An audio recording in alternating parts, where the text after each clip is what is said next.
Hello friends, नमस्कार, जय हिंद, वंदे मातरम। तो बीएड एंट्रेंस एग्ज़ाम 2022 की अगर आप प्रिपरेशन कर रहे हैं तो ये टेस्ट आपके लिए है। काफ़ी स्मॉल टेस्ट है जिसमें हम आपसे 20 क्वेश्चन करेंगे। आपको कम से कम 15 क्वेश्चन करेक्ट करना है। तो आइए इस टेस्ट को करते हैं। तो सबसे पहले आपके सामने जो क्वेश्चन है ये आपका क्वेश्चन है पॉलिटी का। निम्नलिखित में से कौन सा विषय केंद्रीय सूची में शामिल नहीं है? केंद्रीय सूची में शामिल नहीं है। देखो, संविधान में 3 सूचियों का उल्लेख मिलता है: संघ सूची, राज्य सूची और समवर्ती सूची। यहाँ पर क्या पूछा? यहाँ पर पूछा कि केंद्रीय सूची में शामिल नहीं है कौन सा विषय?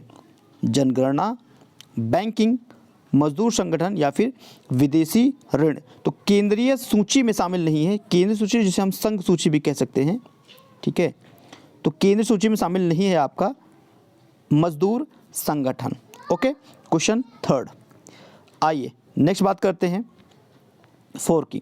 संसदीय शब्दावली में समापन से क्या आशय है? समापन, इसका क्या मतलब है? इसका मतलब है किसी प्रस्ताव की चर्चा पर रोक। किसी प्रस्ताव की चर्चा पर रोक समापन शब्द का आशय है, ठीक है। तो ऑप्शन सेकंड आपका करेक्ट है। नेक्स्ट बात करते हैं डियर, ये है क्वेश्चन नंबर 5। निम्नलिखित में से कौन सा जोड़ा अनुकूल नहीं है? तो ये आपके कुछ अनुच्छेद हैं और उसके सामने उस अनुच्छेद में क्या उल्लेख किया गया है उसको दर्शाया गया है। जैसे कि अनुच्छेद 14 है। अनुच्छेद 14 में विधि के अनुसार समानता, विधि बोलते हैं लॉ को, ठीक है। समानता मतलब इक्वालिटी, तो विधि के अनुसार समानता, तो ये तो करेक्ट बात है, अनुच्छेद 14 में बोला गया है, ठीक है। उसके बाद अनुच्छेद 16 क्या कहता है? ये कहता है समान अवसर, सबको समान मौका दिया जाएगा, सबको समान अवसर दिया जाएगा। जैसे कि अगर आप गवर्नमेंट जॉब में ही देखते हैं तो सबको इक्वालिटी देते हैं, तो वही चीज़ बोला गया है कि समान अवसर, अनुच्छेद 16 बोलता है। अनुच्छेद 17 बोल रहा है उपाधियों का समापन। चूँकि इसमें अनुकूल नहीं है तो ये आपका अनुकूल नहीं है। क्यों? अनुच्छेद 17 क्या कहता है? अनुच्छेद 17 में क्या दिया हुआ है? अगर ये आपको पता रहेगा तभी आप इसको समझ पाओगे। तो अनुच्छेद 17 में अनटचबिलिटी के उन्मूलन का उल्लेख मिलता है। इसको बोलते हैं अपृष्टता, ठीक है। अनटचबिलिटी का उन्मूलन, तो ये तो आपका गलत है, ठीक है। नेक्स्ट है आपका अनुच्छेद 18 जो कि सही है, सैनिक उपाधियों का अनुमति, तो ये करेक्ट है। सो ऑप्शन सी आपका यहाँ पर गलत था। क्लियर हुआ? अनुच्छेद 17। नेक्स्ट है आपका फुल फॉर्म GIS किसका लघु रूप है? जियोग्राफिकल इंफॉर्मेशन सिस्टम, इसका फुल फॉर्म क्या है? जियोग्राफिकल इंफॉर्मेशन सिस्टम इसका फुल फॉर्म है, ठीक है, GIS। नेक्स्ट बात है आपका निम्नलिखित में से कौन सी नदी है जो कि हिमालय से परे की नदी है? मतलब इसमें से 3 ऐसी नदियां हैं जो कि हिमालय में गिरती हैं और एक नदी आपका अलग होगा, डिफरेंस होगा, जो कि अरब सागर में गिरती है। जैसे कि आपका गंगा हुआ, यमुना और रावी, तो यह आपके हिमालय की रिवर से, जबकि सतलुज आपका हिमालय रिवर नहीं है, ठीक है। क्लियर है? क्योंकि सतलुज आपका अरब सागर में गिरती है। नेक्स्ट, तिरुपति किस पहाड़ी की घाटी में स्थित है? तिरुपति किस पहाड़ी की घाटी में स्थित है? Question number 11। रत्नागिरी पहाड़ी, नीलगिरी पहाड़ी, शेषाचलम पहाड़ी या फिर नंदीगम पहाड़ी। तिरुपति किस पहाड़ी में स्थित है?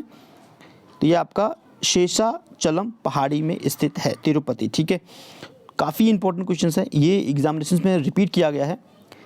तिरुमाला जो कि श्री वेंकटेश्वर मंदिर का आश्रय स्थल है, ठीक है।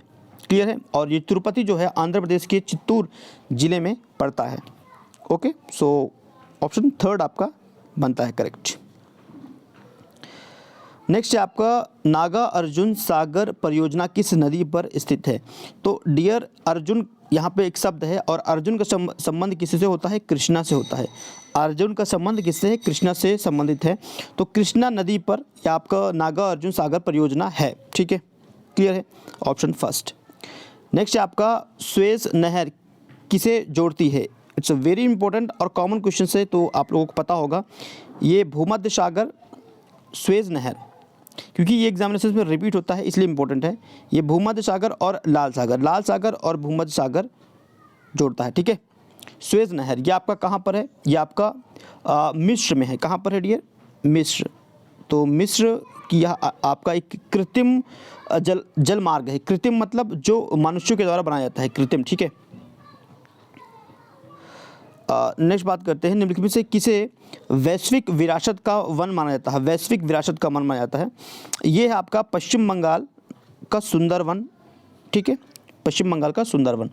तो इसको 1980, देखो डेट याद रखिएगा, 1987 ईस्वी में विश्व विरासत सूची में शामिल किया गया था। किसे, सुंदरवन को, ठीक है, सुंदरवन को 1987 में इसको विश्व विरासत सूची में शामिल किया गया है। नेक्स्ट आपका क्वेश्चन 15 है, लोसुंग एक पर्व है, कहाँ मनाया जाता है। इसको कभी कभी लोसुंग लिख देते हैं या लोसांग भी लिख देते हैं, कंफ्यूज नहीं होना है। ये आपका जो फेस्टिवल है ये आपका सिक्किम का है, ठीक है। कहाँ का फेस्टिवल है, सिक्किम का है, याद रखिएगा, इंपॉर्टेंट है, रिपीट होता है कई बार एग्जामिनेशन में। आइए नेक्स्ट देखते हैं, यहूदियों के लिए निम्नलिखित में से किस देश की स्थापना किया था।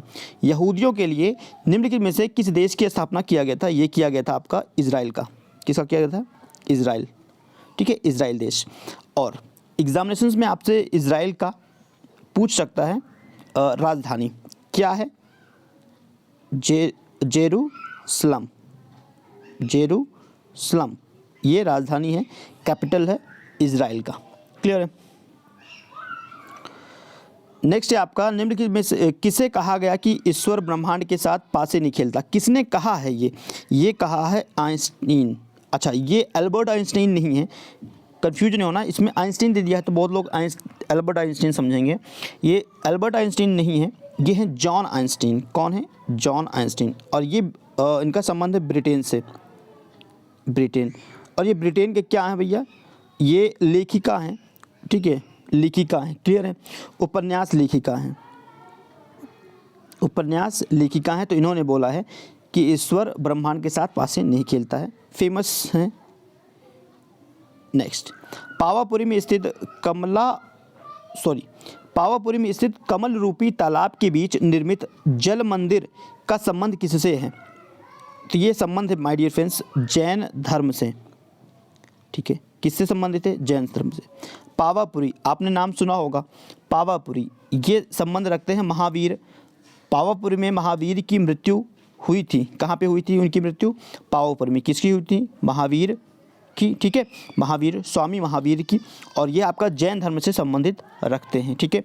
तो ये जो मंदिर है ना, जल मंदिर जो है कमल रूपी तालाब के बीच निर्मित किया गया है जल मंदिर, ये आपका जैन धर्म से संबंधित है। तो याद रखिएगा, इंपॉर्टेंट है। द कैपिटल के रचयिता कौन है, Karl Marx. Evergreen question, important. Satpura पर्वतमाला विंध्या पर्वतमाला से मिलती है। कहाँ पर मिलता है, ये मिलता है अमरकंटक। ये भी इंपॉर्टेंट है, एग्जामिनेशन में रिपीट किया गया है। अमरकंटक से आपका एक रिवर निकलता है जिसे बोलते हैं हम लोग नर्मदा नदी, ठीक है, उद्गम स्थल नर्मदा नदी। और सतपुड़ा पर्वतमाला विंध्या पर्वतमाला से मिलती है अमरकंटक में, ठीक है, भूलना नहीं है। आइए नेक्स्ट देखते हैं, मुन्नार पहाड़ी क्षेत्र है तो ये कहाँ पर है। काफ़ी अच्छा क्वेश्चन ये भी है, एग्जामिनेशंस में ये क्वेश्चंस भी रिपीट होता है, ठीक है। तो ये आपका है पश्चिमी घाटी में। तो मुन्नार पहाड़ी क्षेत्र है पश्चिम घाट में, याद रखिएगा। सबसे लंबा, भारत का सबसे लंबा महाकाव्य कौन सा है, तो ये आपका रामायण है। किसने लिखा था, वेद व्यास ने, वेद व्यास, ठीक है, इसके रचयिता हैं।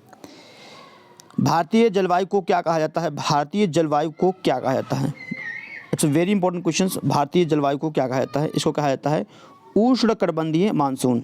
इंपॉर्टेंट है, उष्णकटिबंधीय मानसून कहा जाता है भारतीय जलवायु को।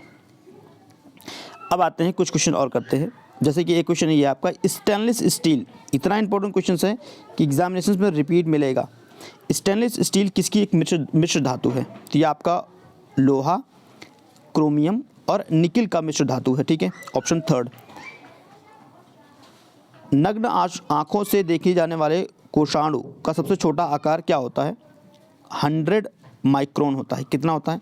100 माइक्रोन होता है। ऑप्शन थर्ड आपका करेक्ट है। ठीक है, तो ये रहे 20 क्वेश्चंस एंड आई होप ये सारे क्वेश्चंस आपको बहुत अच्छे लगे होंगे। काफ़ी इंपॉर्टेंट क्वेश्चंस है और आउट ऑफ 20 में आपने कितना क्वेश्चन करेक्ट किया ये आप कमेंट करेंगे। लाइक करना, इस वीडियो को शेयर करना अपने मित्रों के साथ। चैनल को अगर सब्सक्राइब करते हैं तो बेल आइकन प्रेस कीजिए जिससे कि आपको लेटेस्ट अपडेट मिलता रहे। ठीक है, और बीएड की प्रिपरेशन कर रहे हैं या करने जा रहे हैं तो ये चैनल आपके लिए बहुत ज़्यादा यूजफुल होगा। Thank you for watching this video. Next video फिर से मिलते, तब तक के लिए धन्यवाद फ्रेंड्स।